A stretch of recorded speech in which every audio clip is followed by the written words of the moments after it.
Thanks for joining us this morning as we review the 2021 movie, The Most Reluctant Convert, the untold story of C.S. Lewis, otherwise known as The Chronicles of Lewis, from agnostic to theist to theologian. It's a great journey. If you get a chance to see it, I would say definitely check this one out. It's worth your time. It's very short, but it's good. So let's dive in. The Most Reluctant Convert, the untold story of C.S. Lewis, is a compelling biographical drama that delves into his transformative journey from an avowed atheist to one of 20th century's most influential Christian apologists. The film unfolds as Lewis reflects on pivotal moments from his childhood, adolescence, and young adulthood. Narrated in a unique style and portrayed by Max McLean, the middle-aged Lewis traverses back in time, revisiting key locations and events that shaped his conversion. Set against the backdrop of Lewis's childhood home and alma mater, Oxford, the story explores the intellectual and emotional struggles that led to his conversion. The protagonist, a young Lewis, grapples with his atheistic beliefs, influenced by the early death of his mother, his domineering father, and his own analytical mindset. However, he encounters friends like Owen Barfield, who turn from staunch materialism to theism. Lewis discovers Christian authors like George MacDonald and G.K. Chesterton, who challenge his worldview. The film underscores the intellectual camaraderie of Lewis with intellectual figures such as J.R.R. Tolkien and Hugo Dyson. Those theological discussions play a pivotal role in Lewis's journey. The Most Reluctant Convert skillfully weaves together elements of biopic, apologetics, and evangelism. It captures Lewis's internal struggles, doubts, and intellectual acceptance of Christianity, portraying him as a man who questioned, resisted, and ultimately embraced Jesus Christ. The film not only shows the triumph of divine grace, but also serves as a powerful apologetic tool, highlighting the intellectual depth of Lewis's conversion arguments. McLean's portrayal offers a fresh, engaging perspective on the life of Lewis, making it a compelling cinematic experience for both admirers of Lewis' work and the transformative power of God's work on the cross. Dun, dun, dun. So, before we get started, please like and subscribe. It does help, and it gets this out to other people because the algorithm then takes it and supposedly gets it out there to more people who would actually like it. So if you saw the movie, please tell us in the comments what you rated it from 1 to 10. It's not necessarily something that's out there a whole lot. I mean, you have to dig for it to find it. It did hit the theaters as far as I know, but I just saw it on DVD after the fact. How would you rate it? Oh, this was a fantastic one. I'd probably, out of 10, I'd probably put it at, I'd say 10. Really? I think it was extremely solid, yeah. Okay, I would put it at 10 too. Now this is different. Whenever we rate these, I find more and more that it's for the movie that it is, for the type of movie it is. If you're looking for some compelling, edge of your seat, experience where you just can't, you're wondering what's going to happen next, this is not that kind of movie. This is more of an intellectual, think it through. And although we are going through someone's life, it's a lot like a Christmas Tale. Not Christmas Tale. Christmas Charles, Story? huh? Oh, Charles Dickens. okay. It's skipping my mind right now, but when he goes back in time and he sees the three ghosts of Christmas, present, past, and future. The Christmas Carol? The Christmas Carol. Thank you, Carol. I don't know why I was thinking story. That's with the boy put your eye out. I was about to say that they are massively different. Yes, that is totally different. But it's more like that. And in this case, the main character, the person who's telling, who's supposed to be the older Lewis, and that is Max McLean as a stage actor. He's walking through Lewis's past, and he's saying it as if he is Lewis himself. He said, these are key events in my life. and he's bringing you into the story. And for that part, for that type of thing, I would say it's way up there. There's only a couple nitpicky things that I would say later. Now, we are not going to be doing this. Is going to be spoiler free because it is. We'll tell you in a minute why that is. The cast and crew, the cast of this movie would be Max McLean, who plays the older Lewis, Nicholas Ralph, who plays his younger self, more of a early 20s character who is in college and his earlier studies, his discussions with other colleagues such as J.R.R. Tolkien and Dyson. And then Eddie Ray Martin, who plays the child. We also have Tom, and I got to make sure I get this right now, Glenister, who plays J.R.R. Tolkien, and David Shields, Hugo Dyson. Max McLean is well known for his. He's the older actor who plays in this, and he's a well-known actor who is as known as much for his rich baritone voice as for his face. He narrated the Listener's Bible, an audio version of Scripture that is widely available on the internet. So we took a poll, and in that poll we asked, what argument presented by J.R.R. Tolkien challenges C.S. Lewis's perception of Jesus as merely a moral teacher? Okay, so this is an argument that's just asking about Jesus as a moral teacher. Oh, he was just a good teacher. That's what that argument says. The answer is both in C.S. Lewis's writing and the movie, The Most Reluctant Convert. Now, the correct answer, I put it in the comments below. This is one of those things where you can look in the back of the book and it will tell you what the answer is. So I put the answer in the comments below. The correct answer is the trilemma argument. This is not to say that he did not consider the other arguments here, but rather the question of the trilemma pushed him into the kingdom. J.R.R. Tolkien and Hugo Dyson introduced him to the Lord Liar Lunatic argument, and it hit home. And it's one of those arguments that Lewis is probably most famous for as quoting. We did a video on this a while back, and we explored that in depth. So I'm going to take a quick look at the comments. Yeah, so I think this is, if you get a chance to see, I picked it up on DVD. You can get it off of Amazon. It's like $16, $17 or something like that.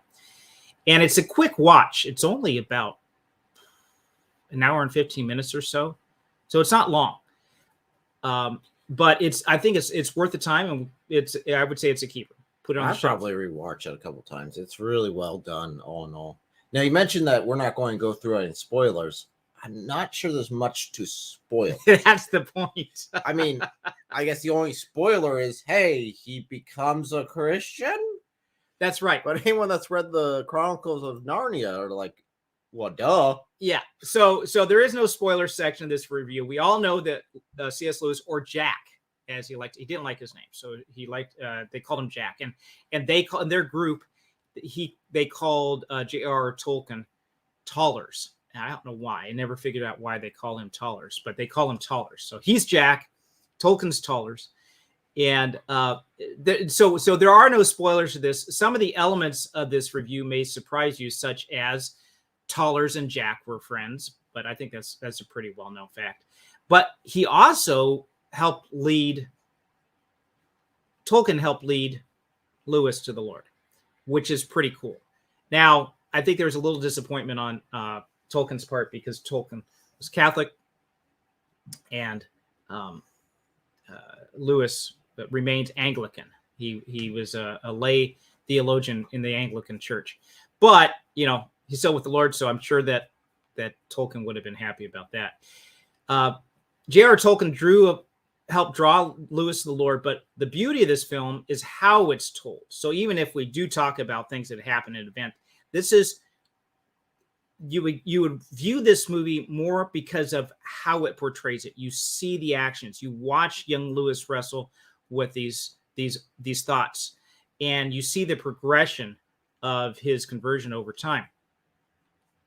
And it's also nice to have, as we're watching these events happen, to have the older Lewis, the middle-aged Lewis, tell us what's going on in his mind. Check the comments on a couple others. I was going to bring these up. Good morning, afternoon, evening, night, everyone. Managed to make it. That's good. Good. So here we, what would you say are some pros and cons to the movie? I'd say the pros, I really like the style that they put this in, where you're with the older actor, the C.S. Lewis character, and you're walking through, and he is telling you and stepping you through this. In fact, you can see a lot of C.S. Lewis's writings coming through this in some of the struggles that he put forth. You can see the screw tape letters. You can see the problem with pain. You can see the weight of glory. You can see a lot of his theological writings later on, where the roots of those come from. Right. And see him deal with this stuff personally. Right. And it's really, the actors really did top-notch work. And you see how he and his older brother, that was a big part of his life, having his older brother. And Warney, we'll call him, I think it's Warren was his real name, but he called him Warney. There was a real bond between the two. And although the boys lost their mother earlier on, and they had to deal with a father who was very distraught afterwards, that friendship of the two brothers really bound them two together. And they had these kind of made up worlds that they did together as younger boys. And those are really the seeds of Narnia. If you look back into where the concept of Narnia came from, there was a lot of the play that he had done with his brother that pulled that in. Well, he's talking at least one part of the movie earlier on. He's talking about, being a product of, the house and how big the house was. And he's going through, and it's like, I'm looking at this thing, man, I could see the magician's nephew. Right. Really coming through in this sort of exploration here. Going into the attic. Yeah, see that come through here. And yeah, there's so many parts of it. His father being a prosecutor, you don't have to grow up with. Having a prosecutor for a dad. Oh boy. Yeah, there was a pretty strict discipline in the house, and you could see where he got the education. Man, I would love to have had some of his education growing up. Oh, with the knocker. Well, no, all the people he had, he listened and studied under. And college in that day seems to be orders of magnitude higher quality of the tripe that we have in our current institutions. I mean, even from my generation to my children's generation, there's huge downslide to say, like, why do we even do this now? I spent, I hate to say this, but I spent 11 years in college, and I look back at what I got compared to what Lewis got in his education. Huge difference. There's almost no huge difference. There's such a high standard that they had, even of entry to get in, that standard itself would be enough to say, okay, these people are if you hire somebody who is a college graduate, they're going to have at least this level of standard, which I don't think we have. No, they've watered that down to they've lowered the bar. Yeah, through lowering the bar, they've lowered the quality. Right. The thought is, people who have a college education, they're smarter and able to figure things out better and more rounded. We should make that available to everybody. Let's lower the standard so that everybody can get that. Well, it's the other way around. Because the standard is high, that you're getting this higher education with these. Okay, so any other pros or cons that you would have for this? I like the knocker. The knocker. What's the knocker? His tutor there for the old curmudgeon guy. Guy. Kind of reminded me of Jordan Peterson. Definitely in the questions. What do you mean by that? Yes. Yes. Are you sure you had it? Because C.S. Lewis gets off the train and says, the countryside was so beautiful, just filling the emptiness with empty words. Right. Basically, he Right. admits that this is the same thing you do as his father. Oh, beautiful Just day. putting his words in there. Yeah, it was beautiful. You know, this view here was kind of pretty. It's like, what do you mean by pretty? Are you sure that's what you mean? And just absolutely rips apart his statement. Yeah, he's just making conversation, but this guy is And- like an intellectual drill sergeant. Yeah, and it was great because then he's like, yeah, eventually I became able to debate him and be able to be a bit of an equal. And I was thinking back in my mind, man, he must have loved that. Yeah. So there's another thing point in there too, that kids, especially young men, thrive on challenges. You need to put that challenge in front of them. And it's uncomfortable at first. Don't want to do it. You know, complain. But once they overcome that challenge, and they're so much stronger. And they have that gives them goals and purposes that I think that people, young kids, like again, young girls as well, but in a different style, that they really need today. So I'm going to put this up here. It says, any chance that Lewis fans read his autobiography, Surprised by Joy? Would love to know how accurate the movie depiction was. So this movie was largely based on that and The Weight of Glory and a couple of other writings. The quotes that were done throughout the movie were mostly based on that. So the method of storytelling on this actually is a good segue into what I was going to say for prose. One of the strongest things about this movie is the method of storytelling. It really contrasts the power of a book has over cinema is that in a book we get to see in the mind of the characters. On the other hand, in a movie you get to see the images immediately and explicitly as the director intended. This movie does both because the older Lewis explains the younger Lewis's internal struggles. So we see what's happening with the younger Lewis, and the older Lewis is giving background and dressing for this. So you go from stage to stage to stage. I don't want to say there's not really any slow parts to that, right? No, it's just one after the other, after the other, after the other. And it flows. It flows between them in arguments. So Norman Stone directed the film using this unique walkthrough style.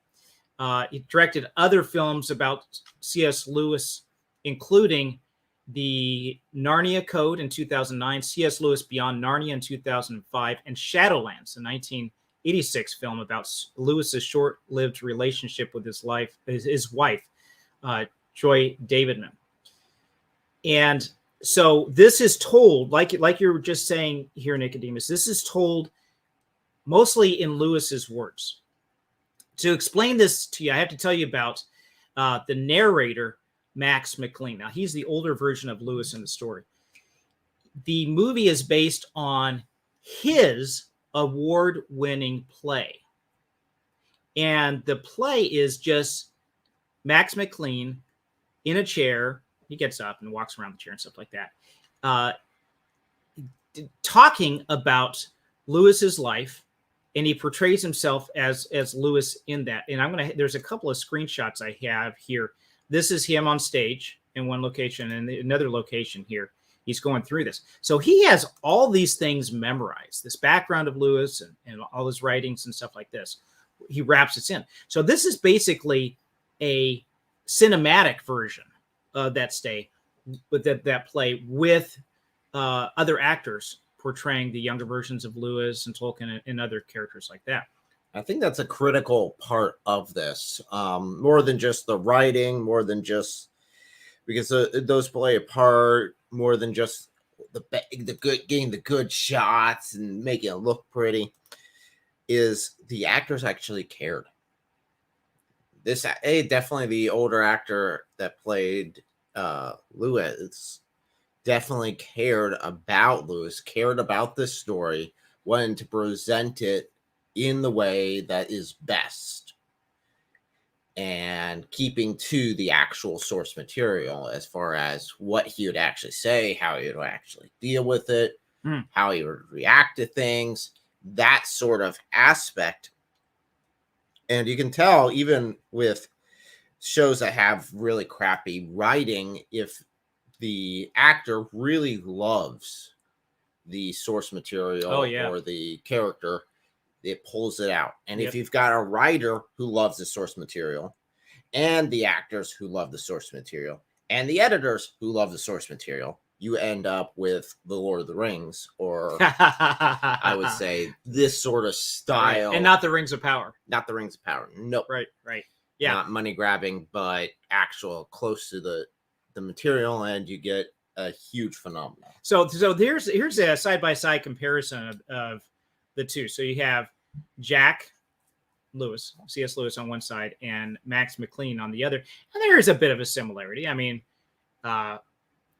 it's not the spitting image, but I think what's better there is the characterization that he pulls into it, having, like you said, a love of the source material and so forth, that pulls it in. And there's Max McLean also does. He adapted other C.S. Lewis's book for the stage, like Screwtape Letters and The Great Divorce. He also does that as well. So this had a very small budget, but I think they came off really well with it. And it's got a lot of, I don't really go by what the critics say, but for what it's worth, this movie got high marks from the critics. So there is that. And it is a Christian movie, but it's not the typical Christian movie that you would see. I mean, it doesn't really have the same touch or tone that you would expect. And it's gritty. He doesn't sugarcoat any of the struggles or the reluctance or trying to avoid turning to God, trying to avoid going. In fact, it's interesting because there are parts, and they didn't really focus on this too much. They mentioned it, but they didn't focus on it very hard, where he is talking about the different books he reads. Right. And if they're a Christian book, if he knows that it's a Christian author, he wouldn't even read it. Oh, yeah. He was like anti-Christian. Yeah. If it was anything else, fine. If it was a Buddhist, if it was any other author with a religion, fine. I'll take it. But if he directly knew that it was, now there were books that he read that were Christian that he didn't realize until after he read it. But if he knew beforehand, he would not even pick the book up. And that's one of the reasons why I do the writing that I do, is to try to reach people who wouldn't step foot in a church, that for whatever reason, either past history or propaganda that they've heard about Christianity or whatever, they wouldn't do that. But if you give them a good story, and there is some stuff in there without being over the top or preachy or anything like that, they get drawn in more and more. And I think that's the hope for that. So that's what happened with Lewis. So I'm going to put up a couple more comments here. It looks like we got a lively discussion going on out there. Loving the suit, John. Lewis' stepson, Douglas Gresham, has a remarkable testimony of his own, and you can find it on YouTube. Now, this is the guy. Douglas Gresham was Joy Davison's son, correct? Yeah. Okay, so I think she had two sons from previous marriage, and her marriage to Lewis was short-lived. She was an American. Mm-hmm. And Douglas Gresham, Focus on the Family, did a theatrical version of the Chronicles of Narnia, all 7 books, and just audio, but theatrical meaning that there's what would you call it? Sound effects and stuff like that. And they have different characters, voices, people doing different characters and so forth. What would you say? Because have you heard of that one before? Have you listened to that one? I've listened to those before. I thought they were really well done, if you get a chance to do that. But Douglas Gresham, does the introduction for all these. And I didn't realize it at first in listening to this. It said, I get this narrator that's coming in and gives a little introduction to all these. And then one of them, for The Horse and His Boy, he was saying, and I was there, and he was writing this. And I remember going up to his room when he was writing, and he would talk about stuff like that. Wait a minute. Wait, hold on. Who is this? So it was him. And another bit of trivia with that too, when C.S. Lewis died, it was 1963, the same day that John F. Kennedy was shot and killed. C.S. Lewis died. When that happened, J.R.R. Tolkien, Tollers, offered to take the two boys in, basically adopt Lewis's two boys. So there was some discussion about them having a breakup and disagreements and not wanting to talk to each other, but that's not really true. They had their disagreements, but he was willing to take his boys in. Yeah. So there was that, and that'd be pretty cool, man. You imagine having C.S. Lewis as your stepfather and then going in to live with Tolkien? Come on, that'd be awesome. Cool. Yeah. So you're saying that he has a testimony of his own up there, and check that on YouTube. I haven't done that, so that'd be pretty good. Now I remember reading, I forget which book this was out of, one of C.S. Lewis's books, but I think this was it was authored and finished after Lewis's death, and it was talking from someone who went there and was taking care of C.S. Lewis towards the end of his life and helping him out a bit. And he was talking about how he wished he had more time. He comes in, he's an American, comes in, and he asks for the bathroom, to use the bathroom. And C.S. Lewis has a sense of humor, and his sense of humor is to mess with people. So he took him to the bathroom, which in his house was separate from the restroom. Laboratory, the water closet. The water closet. So he took him to the bathroom, walked him in, gave him some towels, and left. And the guy sitting there. He knew. Lewis knew what he was doing. Yeah. So he's sitting there. His guest is sitting there with towels in front of this tub, and he's like, "But I have to pee." So yes. Yeah, that's cool. That's cool. So I got a couple other comments here. One is from Damjan Kuzmic saying, reluctance, what is that? Meaning definition, please. And I don't know if somebody answered in him or not, but reluctant means not wanting to, resistant, extreme pushing resistance. Back. So we have a picture of one of the greatest apologists of the last century, giving all these reasons why you should turn to God. Here in his early years, he was doing his best to walk away, sort of a Jonah type of figure. God's pulling me one direction, I'm going to go the other. And so this is a story about how God, there's a picture of this in the Old Testament. It's one of the Old Testament Proverbs, I think it's Hosea, talking about how God wants to woo us back like a lover, wants to coax us to say, listen, he just wants to draw us. Now here you have a supreme God with supreme power, able to do whatever he wants. And he could just make us follow him, but he chooses not to. He allows us to make our own decisions on things. And I'm going to make sure that just a lot of greetings back and forth. I want to make sure I hit some comments here. Just to show you to quote some of the sections that really show how reluctant Lewis was. He was talking about his war, and he said, I was asked, how bad it was. He said it was horrible, horrendous. Yes. But I never sunk so low as to pray. Yes.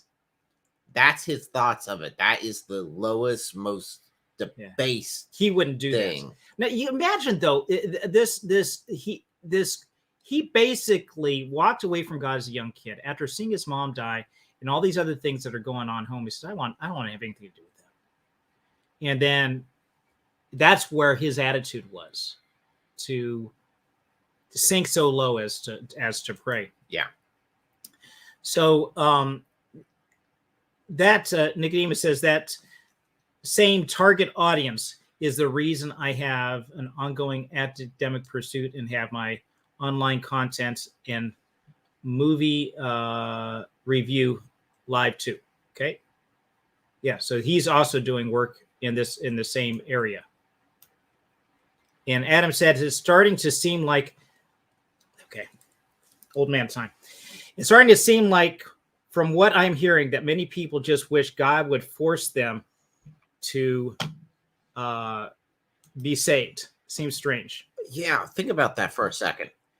Think about the concept that is just out the wall, because you would force someone to be in a relationship with you.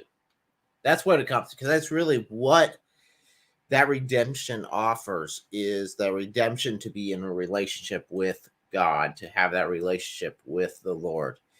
To say, I just want the Lord to force me into a relationship. I don't want to have an option in it. It's like, wait, hold on. Do you realize what you are saying? Do you actually think through the words that you're saying?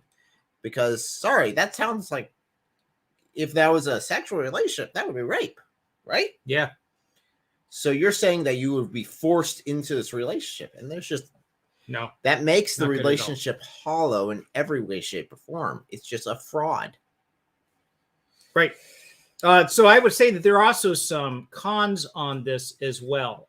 One thing about the movie that I would say would be negative was that it was short.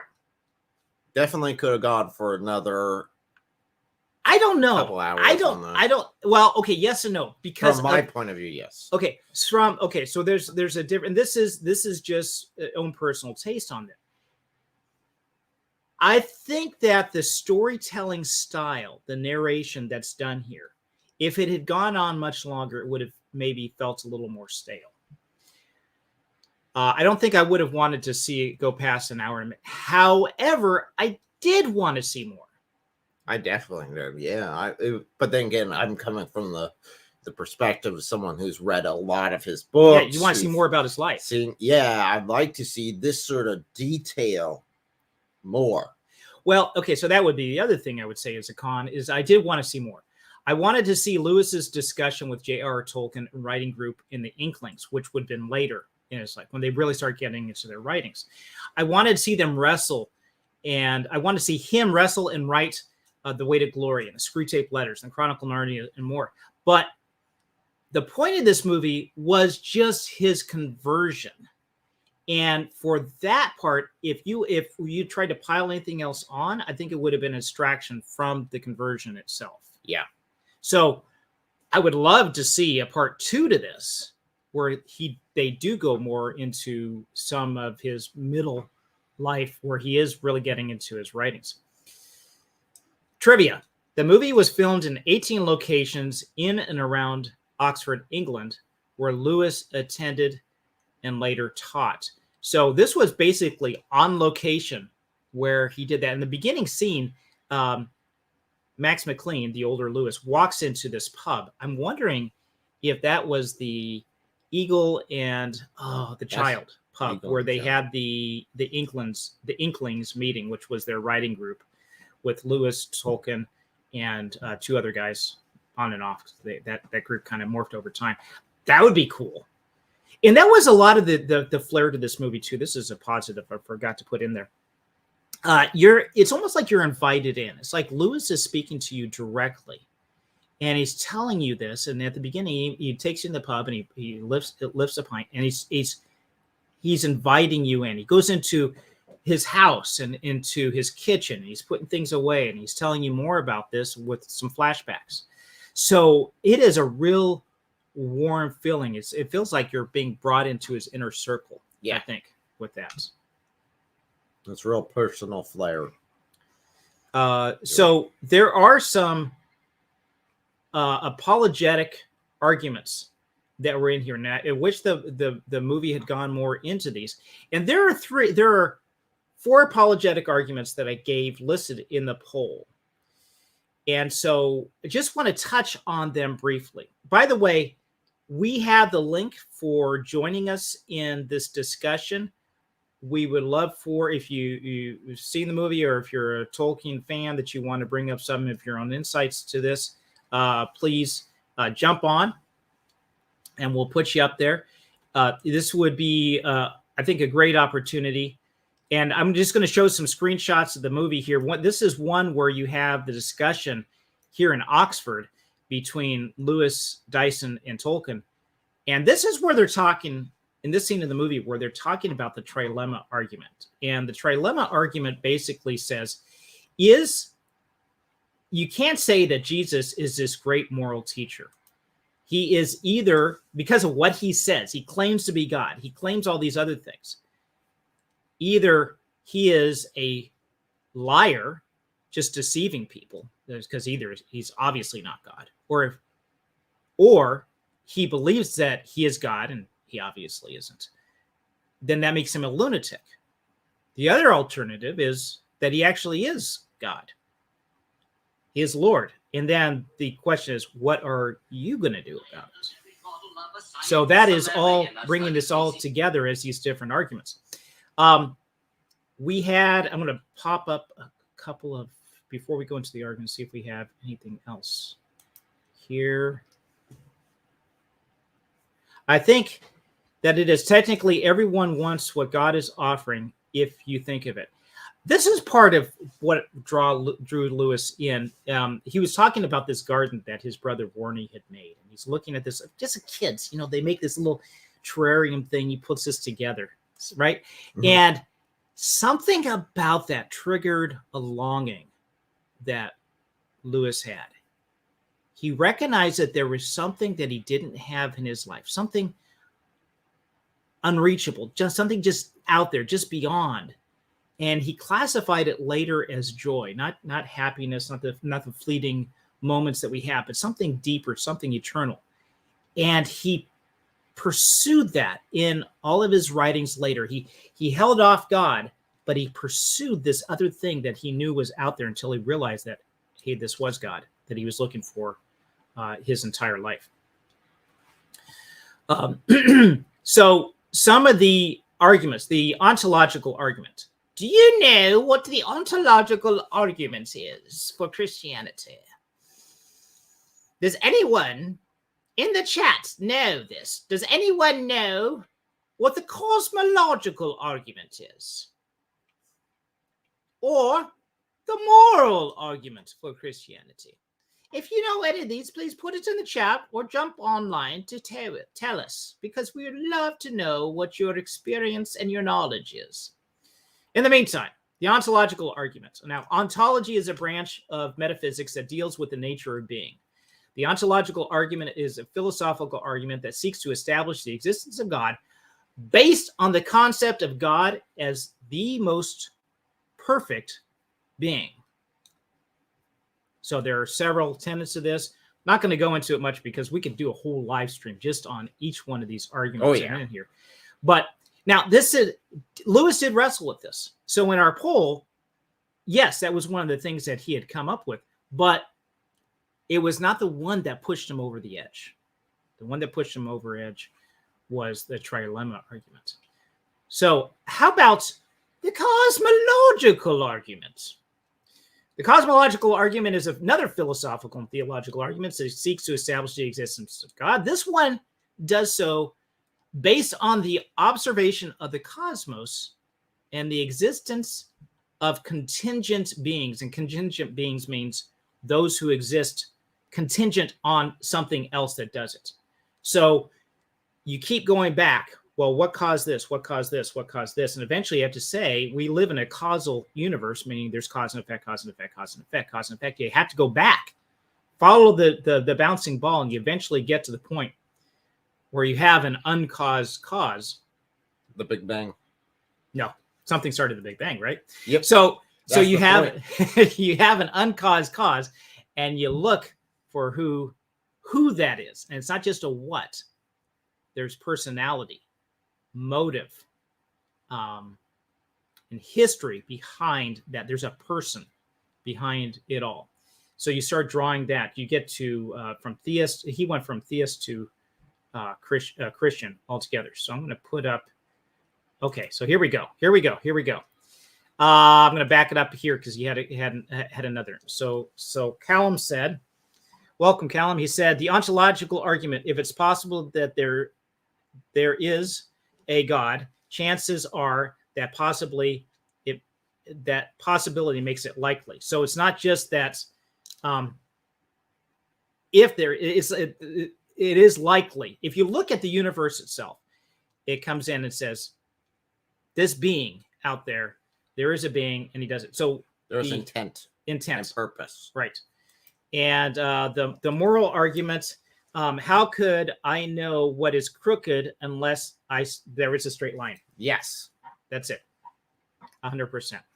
So I have a definition here. The moral argument is says that the presence of objective morals and duties in the world, since we have morality, since morality exists, it means that there must be a source for that. And you said it well here about the straight line. So those arguments are all good.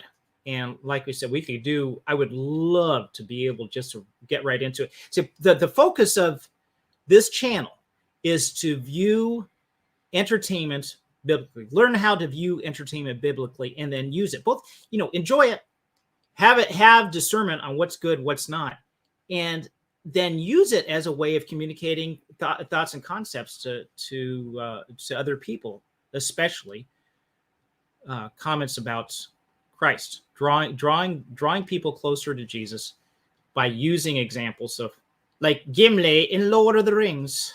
Don't touch the beard. There are things we may not have a whole lot in common with some other people, except on stuff like sports, entertainment, some common ground, and using that common ground then as a bridge. And that's what we're doing this for. And part of that is to know what we believe and to be able to have a good defense for it. That's why we talk a lot about apologetics also.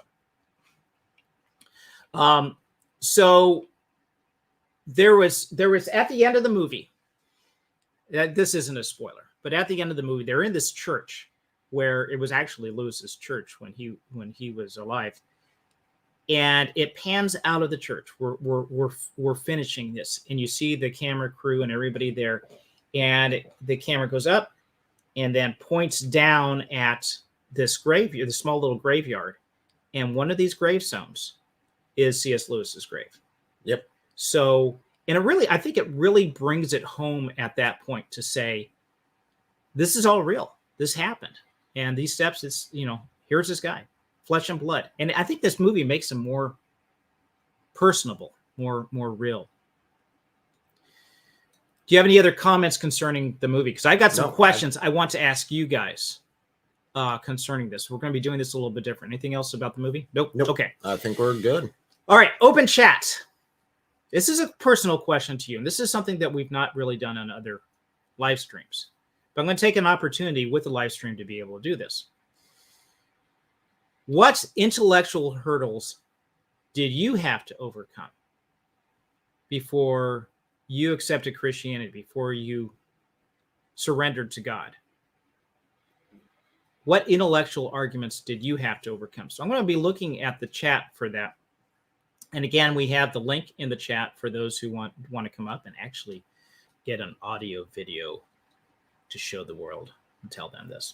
Of course, this is only what you're willing to say. So what intellectual hurdles did you overcome? For me, I'll just say briefly, it was not so much before Christianity, but a lot of questions that I would have earlier on in life, having been raised a Christian. I started saying, well, how do I know? I mean, what's really behind all this? How can I say that the Bible is accurate? How can I say that there is a God? And so there were a lot of those struggles that were going on.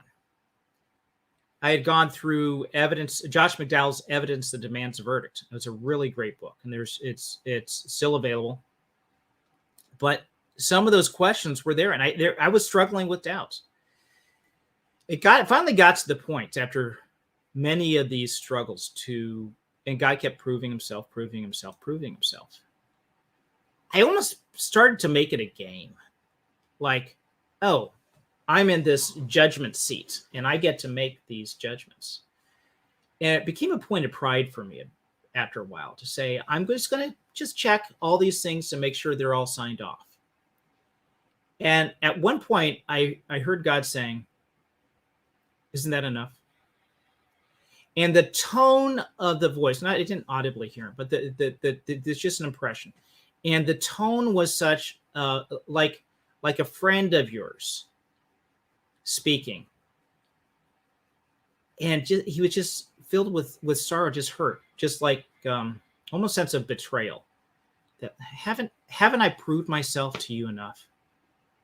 And that hit me just in a way to say, oh, all right, I need to stop playing games, because it was keeping me from moving on to doing other things I should do, then to respond afterwards to fully live a Christian life, because I kept thing. Well, what about this? What about that? And it was too much. It's just saying, okay, I've established that. Let's move on. So I'm going to look at some of the... Real quick here, I'd say mine was probably the struggle for purpose. Knowing what the point of everything was. I'd say that was the biggest one I had.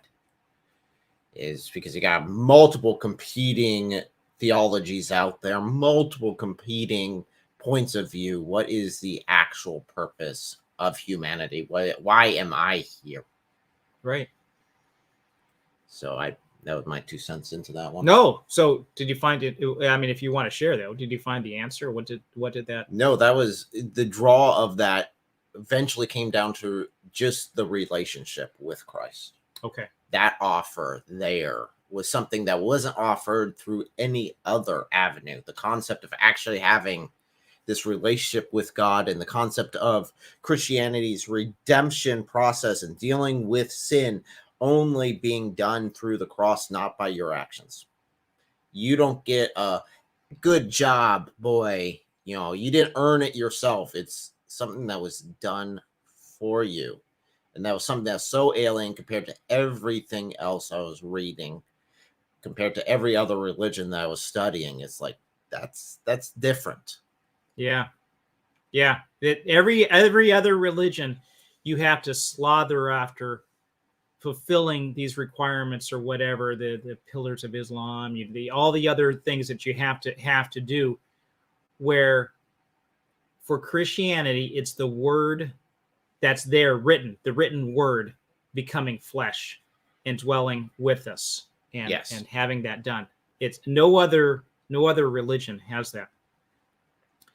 So I'm going to go ahead and click on some of these responses here. So I'll make sure that I have something. Damian, I think you're okay. So let me go back to a previous one. Jesus. Okay, so actually that's a little off topic, so I'm not going to bring that up right now.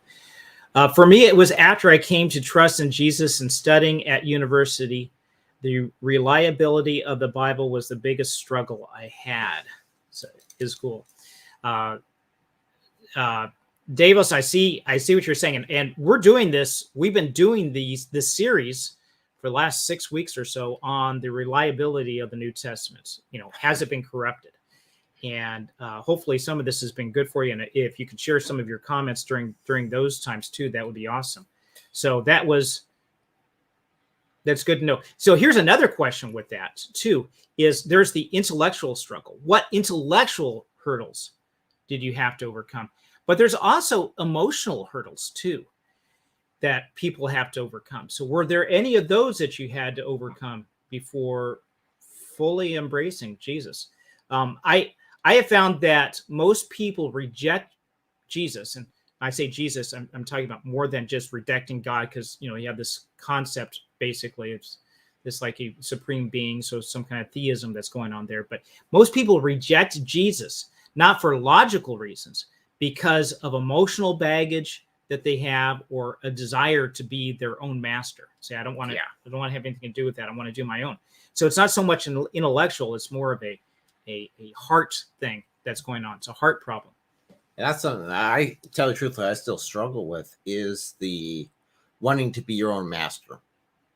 Even though, yes, I'm following Christ, even though, yes, I know he's there, I know the truth, I still struggle with wanting to control my own destiny, to wanting to control my own life. And I have to remind myself constantly, no, that's not my place.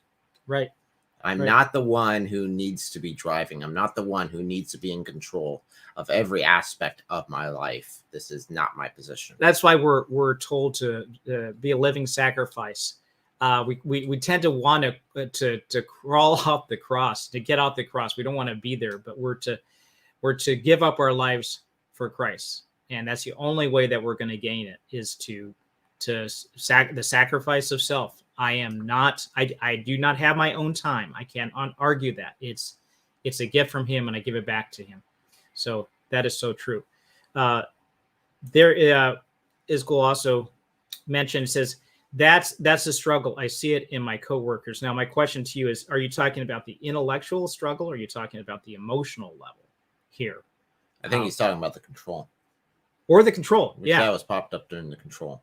Okay. Section. Okay. Yeah. The problem with some of these comments, when we finally get to it, and we're already past that point of the discussion, it's like, what? We're talking about the color green. What are you saying? That has nothing to do with it. So I'm going to assume that, yes, you're talking about control here, controlling, having our own control of our own lives. So, yeah. Okay, here we go. It says, my emotional struggle was to believe that God loved me when I did not love myself and could not believe that anyone else could love me. Man, this is so common. And the enemy, okay, and so that was about control. So you hit that on the head. But the enemy really uses this, he's called the accuser. And we beat ourselves up enough. I mean, he doesn't have to. I mean, talk about low-hanging fruit sometimes. We're very painfully aware of our own shortcomings. And it doesn't take much for him just to nitpick. Oh, you can't do that. You can't do that. You're not good enough. It's that, and he'll try to tell you that you're the only one struggling with us. Yeah. You're the only one who's dealing with this. And this is the same for if you're dealing with sin. It's the same if you're dealing with depression. You're the only one who's struggling with this. No one else in the world. And by the way, don't talk to anybody else either. Don't talk. It's not even worth talking to. No, they'll make fun of you, so don't talk. No, that's not true. No, it is. We all struggle with this a lot, with different things, and not everyone will struggle with the same exact thing. But there is that struggle there that we come to, and we can have fellowship in those struggles because we don't have to be perfect. We don't have to be good enough. No. He already is good enough for us. Yeah, thank God that we're that God looks at the record of Jesus instead of our record to say that, are you good enough to enter into heaven? Because the answer would be no. Another common struggle is forgiveness. Being able to not so much forgiving other people, forgiving yourself and allowing yourself to move on, even after God has forgiven you. So not holding things against yourself. Okay, here's another good one from Callum. There are people out there who fixate on the facts and have control issues. They've had betrayal and heartache in their life, so they make control issues to earn salvation. Christ's grace fixes. Yeah, so the definition of grace would be, and I tell my kids this. Okay, so mercy, justice, mercy, and grace. Those three things are intertwined. Justice is getting what you deserve. Now that's both good and bad. You know, we often fixate on just the negative part of judgment, but there's also the good part of judgment as well. Grace, with mercy. Mercy is not getting the bad thing you deserve.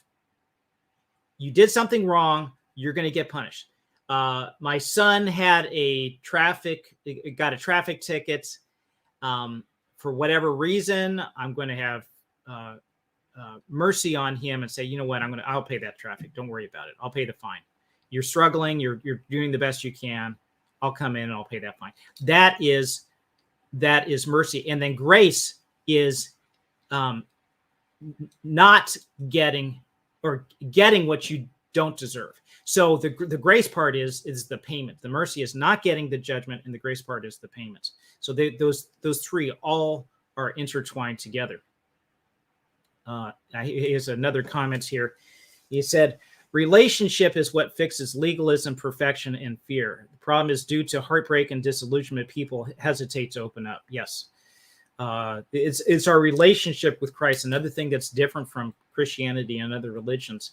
It's based on relationship. It's because we are then children of God because of the work that he's done. That makes the difference. I'm